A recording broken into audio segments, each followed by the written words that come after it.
Bueno, hablamos sobre las zanjas de infiltración, o también llamadas zanjas de coronamiento. Su función es interceptar el agua de tormenta mediante un dique y conducirla rápidamente fuera de la zona, mediante un canal o zanja. Esta estructura constituye la primera línea de defensa. También se habla sobre las terrazas de formación lenta. Estas son construcciones resultantes de una combinación de zanjas de infiltración, barreras vivas y muros de tierra o piedra, que con el tiempo van a dar como resultado la formación de las terrazas. Se puede construir cuando los terrenos no son muy inclinados o el suelo es muy profundo. Gracias. Bueno, hablamos sobre las zanjas de infiltración, o también llamadas zanjas de coronamiento. Su función es interceptar el agua de tormenta mediante un dique y conducirla rápidamente fuera de la zona, mediante un canal o zanja. Esta estructura constituye la primera línea de defensa. También se habla sobre las terrazas de formación. Zanjas de desviación. Las zanjas de desviación o evacuación de aguas lluvias son estructuras destinadas a conducir el exceso de agua, eh, por ejemplo, de zonas afectadas por la erosión y hasta áreas protegidas con baja pendiente. Estas son útiles para evitar los procesos erosivos en cárcavas y también aumentar las escorrentías superficiales, ¿no? Porque estas permiten el corte de la lámina escurrida y el debilitamiento de la energía cinética o acuosa. Ahora tenemos lo que vienen a ser las condiciones de aplicación. Por ejemplo, que las zanjas de desviación son una herramienta comúnmente utilizada. Por ejemplo, tenemos en la construcción de andenes, tanto en ingeniería civil o también eso como puentes o carreteras o edificios. Ahora bien, estas condiciones tienen 3 puntos, por ejemplo, que es la evaluación del terreno, tanto la planificación de la ruta y el control de erosión. Ahora, ¿cuáles son los procesos de la construcción de las zanjas de desviación? Por ejemplo, tenemos lo que viene a ser la planificación y diseño. En primer lugar, es necesario determinar el tamaño y la ubicación y la profundidad de las zanjas que se va a realizar. Luego tenemos lo que viene a ser la preparación del sitio. O sea, antes de comenzar en la zona o la excavación, se tiene que tomar las medidas. Luego tenemos lo que viene a ser la excavación. Esto es una vez tomadas las medidas de las medidas que tenemos, se puede comenzar la excavación de las zanjas, ¿no? Que se tiene que hacer a un terreno ya sea con pendiente o en círculo. Luego tenemos la colocación de la tubería. Eso depende más que nada de las zanjas. O sea, se debe colocar las tuberías o en algún lugar. Luego tenemos lo que viene a ser el relleno de compactación y la restauración del sitio. Ahora bien, tenemos lo que vienen a ser las ventajas y desventajas de las zanjas de desviación. Bueno, esta es una técnica utilizada para controlar el flujo de, por ejemplo, de aguas en zonas específicas, ¿no? Y también, ya, las ventajas, tenemos lo que viene a ser la reducción de riesgo de inundaciones, otro lo que viene a ser el control de erosión y también el aumento de la productividad agrícola. Estas zanjas de desviación pueden ser beneficiosos para la agricultura y lo que viene permite el control de riego en zonas específicas y también que estas pueden aumentar la producción de cultivos y asegurar tanto que reciban la cantidad adecuada en los cultivos, ¿no? Ahora, las desventajas. El costo es mucho. Lo que viene a ser que la construcción de las zanjas de división, o sea, es muy costosa debido a las necesidades de tanto material y mano de obra. Ahora, el impacto ambiental que tiene viene a ser la construcción de zanjas de desviación, o sea, puede tener un impacto tanto ambiental negativo en los ecosistemas locales y también especialmente si se construyen en áreas naturales, lo que vienen a ser protegidas, ¿no? Luego tenemos lo que vienen a ser los efectos secundarios no deseados. Estas zanjas pueden desviarse tanto el agua hacia otras áreas que no sean la ruta de las zanjas, ¿no? De desviación. Y estas pueden tener, o sea, ya sea, no sea deseada. Y también que estas pueden afectar el suministro de agua en otras áreas, porque el tramo se va a ir a otro lado. Ya.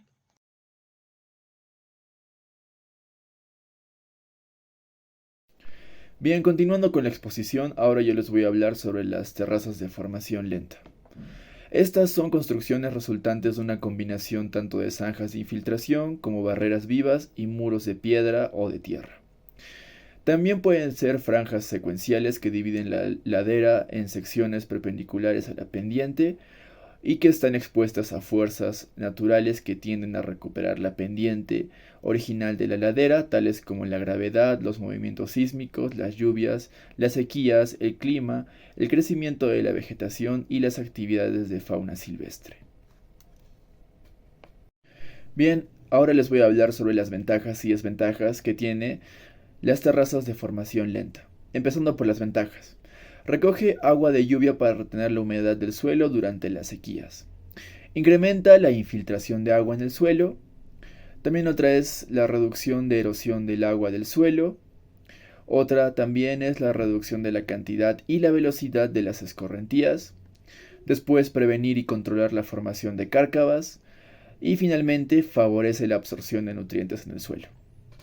Ahora en sus desventajas tenemos la saturación de la fuente hidrológica, o sea, el agua, que esto deben realizarse en terrenos agrícolas que tengan uso constante o que estén en actual uso, o sea, que no estén, por así decirlo, abandonadas, ¿no? Porque las estructuras son estructuras frágiles que pueden alterar la pendiente del terreno, ¿no?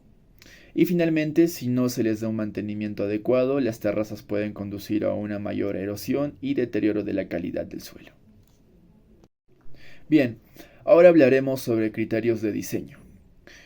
En el primer criterio tenemos el factor suelo, que busca potencial productivo en cierto tipo de suelos, la profundidad de los suelos superficiales o poco profundos, y que ligeramente sean pedregosos, un parámetro muy importante en el tema de infiltración, el crecimiento de raíces y labores de labranza. Después tenemos el factor agua, que busca la disponibilidad de agua para el riego constante, la calidad de agua, muy importante, y la infraestructura básica para el riego. Y finalmente tenemos el factor clima, que busca zonas que posean climas favorables y beneficiosos para el desarrollo de cultivos. Bien, y como parte de otros criterios, tenemos que también un criterio importante a considerar es la construcción de las terrazas, es la profundidad del suelo, ¿no? Que determina la profundidad del corte y por lo tanto el ancho de la terraza. Y finalmente otro criterio a tener en cuenta es la pendiente del terreno, que cuanto mayor sea la pendiente del terreno, menor será el ancho de la plataforma y viceversa, como lo pueden notar en el cuadro, ¿no?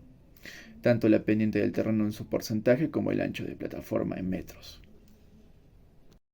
Finalmente hablaremos de cómo se construyen esas terrazas. Es importante recordar que previo a la construcción de esa terraza, en la parte superior se construye una zanja de coronación, a la distancia de 2 metros por encima de la primera terraza. Luego empezamos determinando la pendiente del terreno, textura y profundidad del suelo agrícola. En terrenos irregulares se considera la pendiente en zonas representativas, evitando mucha variación del ancho de la plataforma. Después, el trazo y la marcación de curvas de nivel con el nivel A. Se trazan dos curvas separadas entre sí por una distancia igual al ancho de la plataforma. Estas dos curvas deben marcarse con ayuda de estacas cada 2 metros y constituyen las líneas. A partir de la primera curva de nivel se mide hacia arriba una distancia igual al ancho del talud. Esta línea se marca con pico o ceniza y constituye la línea 3. A partir de la línea 3 se mide hacia abajo una distancia igual al ancho del talud de relleno. Se procede a demarcar franjas cada 2 metros, teniendo como guía las estacas, colocando a 5 personas por cada franja, con 2 picos y 2 lampas y un ayudante, ubicándolos en las franjas impares o pares. Después el retiro de la capa arable. Se remueve y se coloca una franja continua toda la capa arable del suelo, con una profundidad de 20 centímetros. Para la formación de la plataforma, a partir de la parte media entre las líneas 1 y 2, se hace el corte de terreno hacia la línea 1 y la tierra que extrae se coloca o amontona hacia las líneas 2, hacia la línea 2, con la que se va formando la plataforma. A medida que se acumula la tierra, se va compactando el talud de relleno y se va formando el talud de corte. Después se devuelve la capa arable a la franja de donde fue retirada, distribuyendo uniformemente sobre la plataforma. Se repite el proceso desde los puntos de retiro de capa arable y hasta la devolución de la capa arable de la franja donde fue retirada. donde las franjas o tramos que han quedado libres hasta culminar la terraza. Se construyen las zanjas de infiltración al pie del talud o borde interno de la plataforma y finalmente se termina la terraza, donde por último se instalan los pastos en el talud de relleno, en la margen de seguridad y se instala el sistema agroforestal más conveniente. Barreras de contención. Con las barreras de contención podemos controlar el vertimiento de fluidos.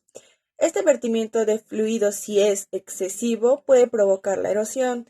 También puede controlar lo que vienen a ser efluentes contaminantes, como por ejemplo los incendios, inundaciones y derrames producidos accidentalmente.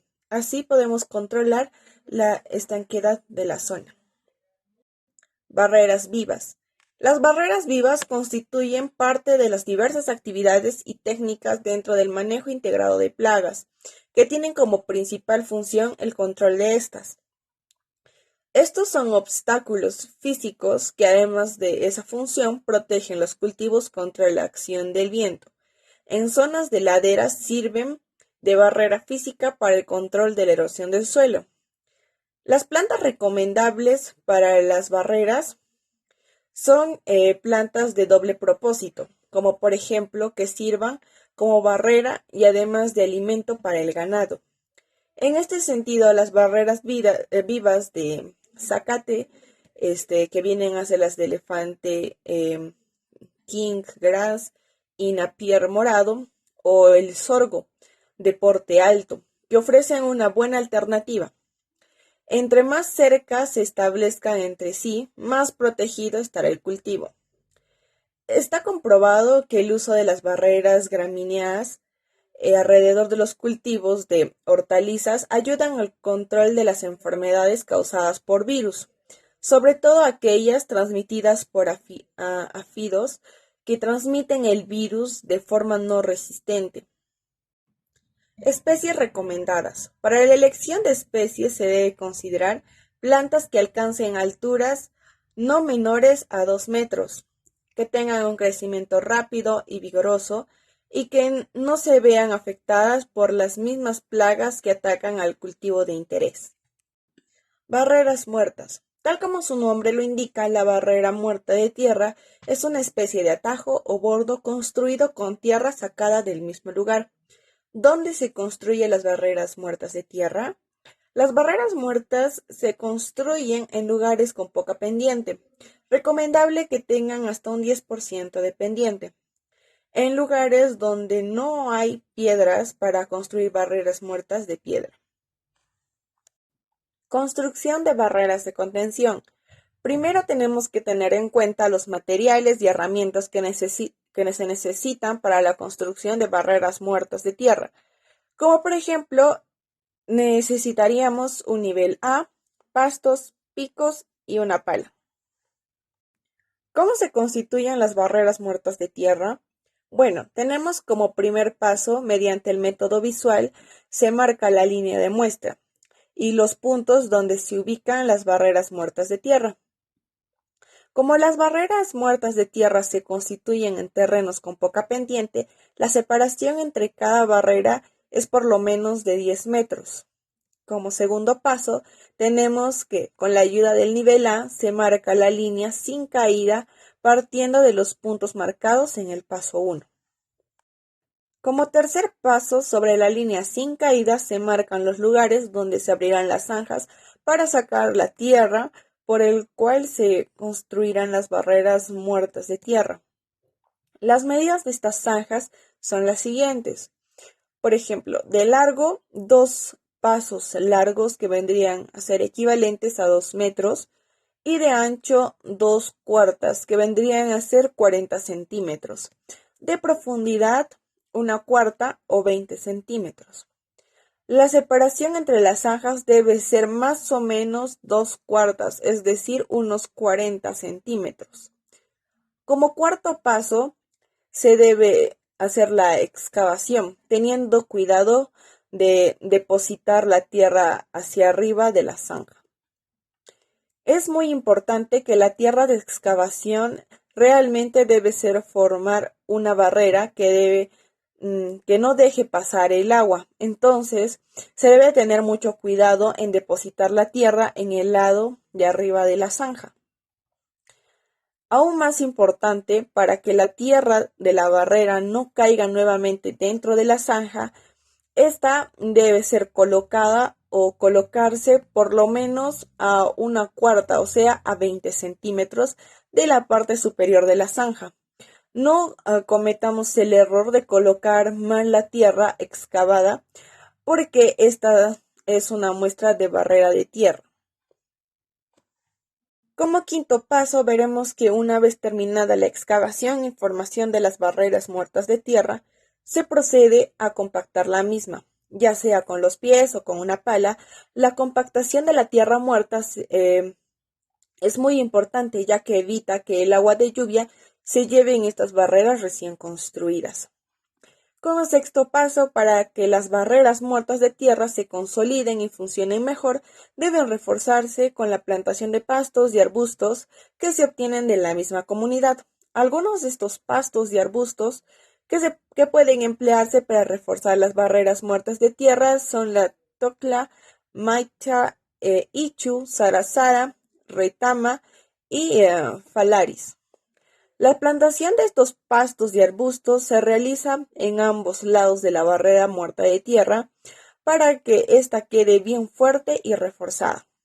Los pastos y arbustos se plantan a una distancia de 1 pie, o sea, a más o menos 30 centímetros de distancia.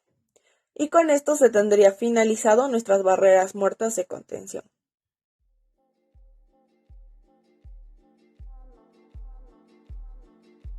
Localizado en el distrito de San Sebastián, el sitio arqueológico de Inquiltambo, conocido como Inca Cárcel, se encuentra al noreste de la ciudad del Cusco. Está emplazado sobre una elevación hacia la margen izquierda del río Cachimayo. El sitio en sí se encuentra dentro del Parque Arqueológico de Sacsayhuamán. Como parte de las investigaciones arqueológicas, se han realizado reconocimientos de diferentes elementos, incluyendo varios tipos de zanjas, terrazas y barreras de contención. Realizamos la visita en la zona de Machu Choquequirao, donde pudimos identificar los andenes y sistemas hidráulicos que permitieron a las comunidades agrícolas adaptarse y aprovechar mejor el suelo y las condiciones climáticas de la región, generando producción de cultivos en terrenos montañosos que de otra manera serían improductivos.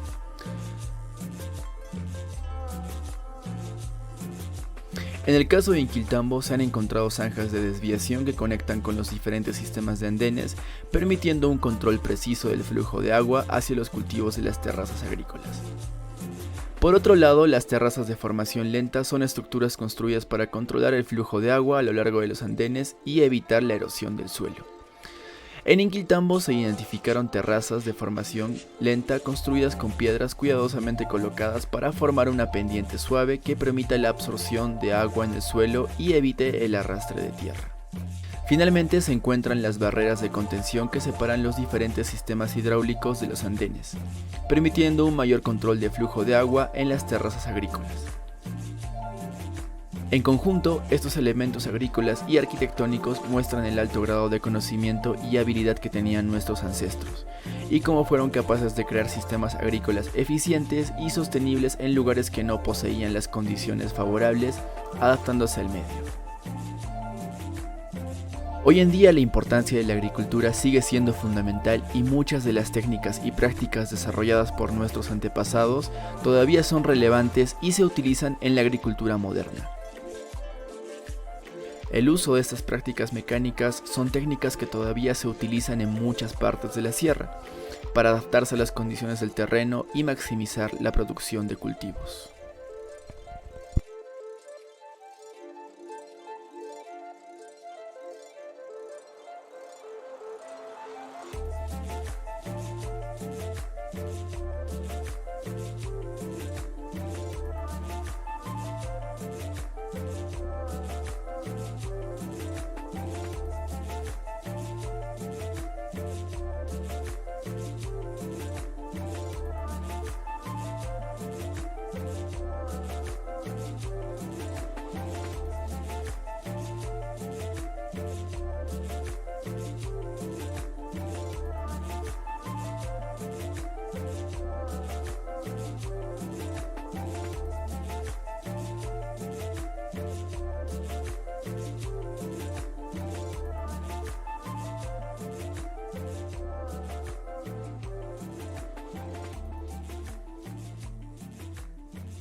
En conclusión, sabemos que las terrazas de formación lenta son construcciones de la combinación de zanjas de infiltración, barreras vivas y muros de tierra o piedra, que con el tiempo forman una terraza.